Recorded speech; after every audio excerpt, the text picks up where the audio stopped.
आंतरराष्ट्रीय मानवी हक्क दिन इंटरनॅशनल ह्यूमन राईट्स डे हा 10 डिसेंबरला संपूर्ण जगामध्ये साजरा करण्यात आला। तर प्रत्येक मानवाला कोणते हक्क आहेत याची जाणीव असणे हे अतिशय आवश्यक आहे। तर याची माहिती आपण आजच्या व्हिडिओमध्ये जाणून घेणार आहोत। नमस्कार, मी प्राध्यापिका पद्मजा पुनसे निंगोट आपले मनपूर्वक स्वागत करते।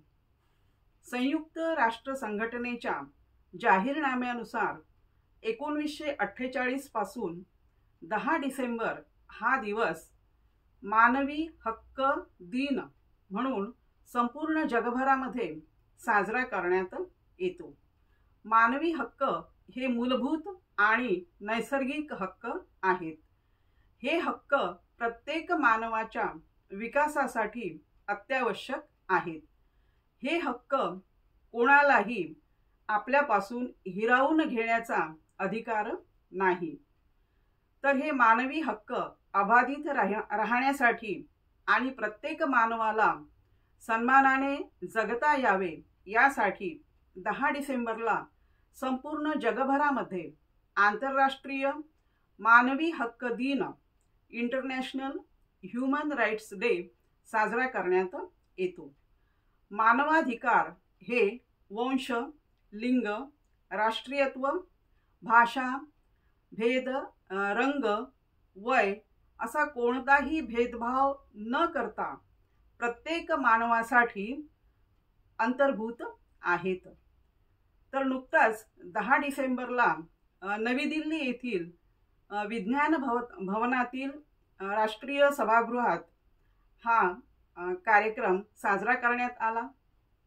या कार्यक्रमाला आपल्या भारताच्या राष्ट्रपती श्रीमती द्रौपदी मुर्मू या प्रमुख पाहुणे म्हणून उपस्थित होत्या।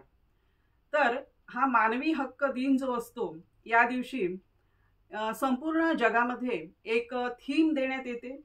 तर यावर्षीची जी थीम आहे ती आहे आमचे हक्क आमचे भविष्य आत्ताच, आवर राईट्स आवर फ्युचर्स राईट्स नाव। तर ही थीम संपूर्ण जगभरामध्ये पुढच्या वर्षीच्या 10 डिसेंबर पर्यंत राबविण्यात येते। तर मानवी हक्कामध्ये कोणते हक्क येतात तर त्यामध्ये स्वातंत्र्य आणि जीवन जगण्याचा हक्क, तसेच अत्याचार किंवा गुलामगिरी यापासून मुक्तता होणे, त्यानंतर शिक्षण, अभिव्यक्ती स्वातंत्र्य, अभिप्राय, प्रत्येकाला काम करण्याचा अधिकार, असे अनेक हक्क यामध्ये समाविष्ट असतात। मानवाला प्रत्येक व्यक्तीचे हक्क हे अबाधित राखायचे असेल तर आपल्याला प्रत्येकाच्या मताचा विचार हा करावा लागतो। जरी आपण एका समाजात राहत आहोत आणि व्यक्तिभिन्नता असेल तरीही वेगवेगळ्या मतांचा आदर करणे हे प्रत्येक मानवाचे कर्तव्य आहे।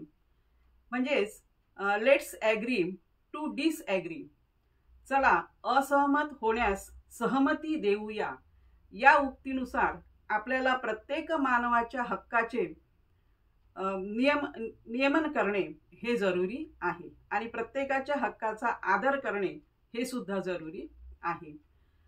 हुकुमशाही सत्तेमुळे होणारे मानवी हक्काचे उल्लंघन, तसेच निर्वासितांचे प्रश्न, अल्पसंख्याकांवर होणारे अत्याचार आणि या सर्वांची मीडियाने घेतलेली दखल यामुळे हे मानवी हक्क जागरूक होण्यास आणि पालन करण्यास मीडियाचा आपल्याला खूप उपयोग झालेला आहे।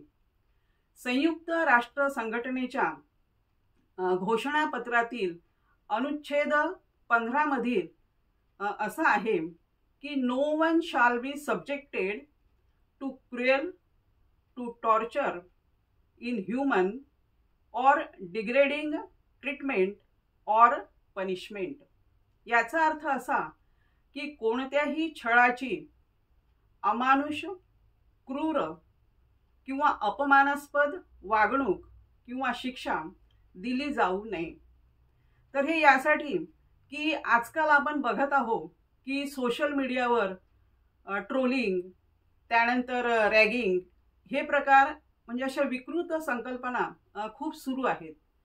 आणि कुणाला जरी असं वाटत असेल की मजा म्हणून आपण असं करत आहोत, तर ही त्या करणाऱ्याची मजा ही दुसऱ्यांसाठी सजा होऊ शकते. सोशल मीडियावर ट्रोलिंग, तसेच कॉलेजमध्ये रॅगिंग किंवा ऑफिसमध्ये सहकाऱ्यांनी केलेली मस्करी किंवा अपमानास्पद वागणूक, यामुळे आपण बघत आहोत की अनेक आत्महत्या केल्याच्या घटना आपल्या समोर येत आहेत. तर ह्या आत्महत्या का होतात? कारण का यांना मानवी हक्काची माहिती नाही. मानवी हक्काची जागरूकता होणे समाजामध्ये हे अतिशय आवश्यक आहे. आता आपण बघत आहोत की सध्या सुद्धा आत्महत्येच्या नुकतेच आता एक प्रकरण झालेलं आहे. तर आत्महत्येच्या ह्या घटना खूप घडत आहेत. आणि आपल्याला जर हे कमी करायचं असेल तर प्रत्येक व्यक्तीच्या मतांचा आदर करणे आणि व्यक्तिसापेक्ष मतं जाणून घेणे हे अतिशय आवश्यक आहे. आपल्या राज्यघटनेमध्ये सुद्धा आपल्याला कोणते कोणते अधिकार आहे हे सांगितलेलं आहे. समानतेचा अधिकार, शोषणापासून संरक्षणाचा अधिकार, स्वातंत्र्याचा अधिकार, जीवन जगण्याचा अधिकार. तर आपल्या राज्यघटनेमध्ये जे आपल्याला अधिकार सांगितलेले आहेत, त्यामुळेच आपण समाजामध्ये म्हणजे सन्मानाने जगू शकत आहे किंवा वावरू शकत आहे. तर हे व्यक्तिसापेक्ष जे मतांची भिन्नता आहे, तर या मतांच्या भिन्नतेला आपल्याला आळा घालायचा असेल तर आपण काय करू शकतो की प्रत्येक व्यक्तीची आवडी म्हणजे आवड निवड, राहणीमान हे वेगवेगळं असू शकतं. पण आपण सगळ्यांच्याच राहणीमानाचा, आवडीनिवडीचा, विचारांचा जर आदर केला आणि जर आपण हे संस्कार म्हणजे आपण कोणतेही कामाची शुभ सुरुवात आपण म्हणतो की आपल्या स्वतःपासूनच करायची.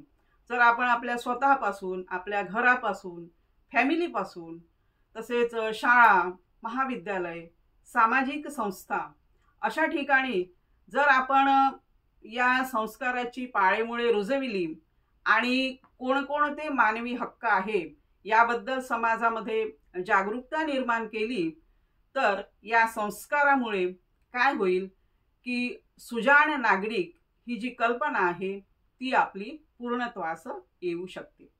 जर आपण ही पाळेमुळे रुजविण्यास असमर्थ असलो तर आपली सुजाण नागरिकची संकल्पना अपूर्णच राहू शकते. असेच हसत रहा, आनंदी रहा.